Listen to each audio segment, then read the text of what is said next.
So you kicked off the Freeride World Tour with a gold and a silver. So how are you feeling about your results? I'm really happy and really stoked about my result. Of course, it's been a wonderful start of the season.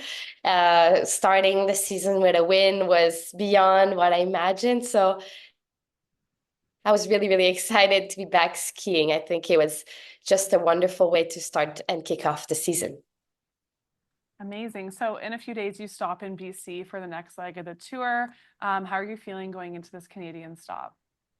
I'm always really excited and happy to ski in front of my Canadian fellows. I think it's given me always like so much energy, and I'm so proud to just represent my country and my fan and be there with them and feel the energy. So for me, it's always like a real, real pleasure. Amazing. So how would you describe the Freeride World Tour? Because I watched you competing and I see you flying down and doing your backflip. And I want to hear from you, like, what makes it such an extreme sport? I mean, the freeride world tour is really an extreme sport itself. You really have no chance of errors because you only ski the face the first time on competition day. You don't have training. You just really have to improvise and create your line while skiing it. So it's really intense. And there's also like avalanche, snow condition, rocks, and it's really a steep terrain. And of course, like there's all of that. The environment itself is really extreme, but also to just like go into a zone that you never skied before and do backflip over things. It's quite I would say, yeah, intense, but I really enjoy skiing this type of condition lately. I've been loving it since I switched from mogul to freeride, and honestly, it's been a blast. And I'm wondering if you could sort of describe to me how it feels when you're flying down, because for so many of us, we have no idea what it feels like. So I just want to get in your head a little bit. Well, I mean, it's a lot of honestly, at first, it was when I started freeride, I was really afraid a little bit because you have so much to learn when you're designing and drawing your line in your mind, you have to find your way because that's kind of the hardest part about freeride is to not get lost because you need to find your target while you're skiing and while you're being technical about the way you're skiing and always finding where you want to go and where you want to hit the jumps. So it's really that was the hardest part. So at first, but now the more I'm doing it, the more I'm getting comfortable about it. And I know what are my strengths and then what are my weaknesses that I have still to work on. But honestly, now I'm trying mostly to just have fun and really let it go. I worked so hard the day before learning my lines and creating the perfect way to get there that now I'm actually trying to have fun. And you can hear me a lot when you watch back all the GoPro runs. You can really hear all the joy that I have while I'm skiing. So it's really cool. Oh, that's awesome. It's awesome to feel like that in your sport.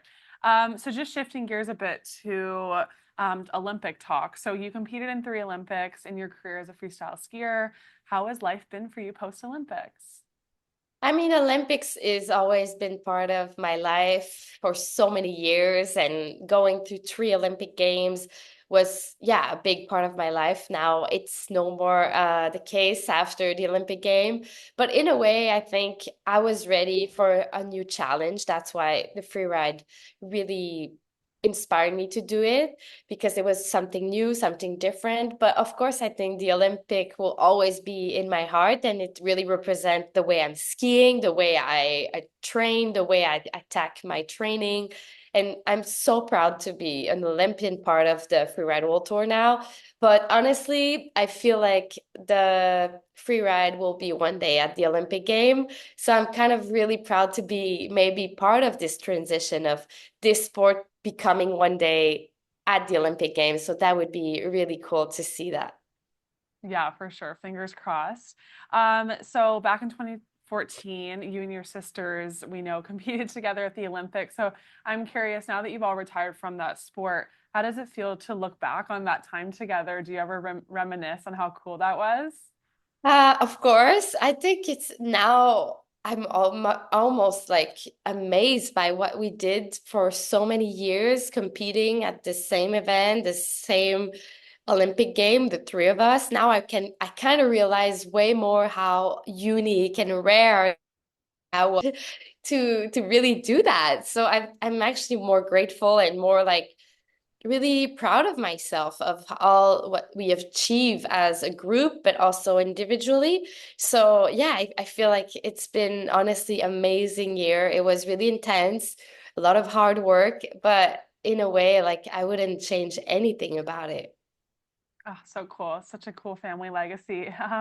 So this week actually marks 1 year out from Milan Cortina. So as an Olympic vet, I'm wondering for those athletes who are aiming to qualify for the games and it's that kind of exciting but stressful time, do you have any advice for them? I think this first and last year before the Olympic game is always very, very much exciting and stressful. But in a way, I think my only advice would be to really kind of enjoy themselves. I think it's always stressful and we can be overwhelmed by the stress.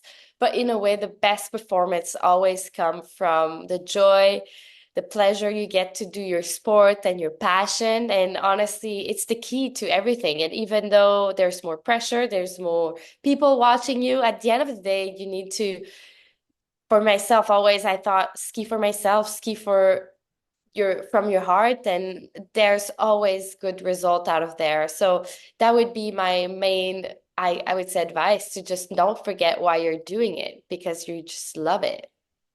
Oh, amazing, amazing advice. I'm excited to keep watching you out there. So good luck with the rest of the competition. Okay, so one last question. So you mentioned that you could see freeride skiing becoming an Olympic sport one day. So what about it makes you feel that way? Well, there's a strong feeling about it that the Freeride World Tour will be one day at the Olympic game, hopefully in 2030. I I can I just feel that the Freeride World Tour have been so successful, so appreciated by the skier out there. It's really gaining a lot of popularity. And you know, the Olympic game is supposed to represent what people are actually practicing, what the sport people are watching on TV. And we can see that the Freeride World Tour has been really, really popular. And it's such a wonderful sport. It's honestly, in my mind, the purest way you can ski. You know, you're just dropping out of a heli from the top of a mountain and do your best. So it's really the way skiing is born. And I think skiing is so, have a really strong part of the Olympic game for the winter part. So I'm sure that will for sure create an amazing show at the Olympic game. Yeah, so great to chat with you. Really appreciate your answers. Thank you very much. All right, good Bye. luck with everything. Bye bye.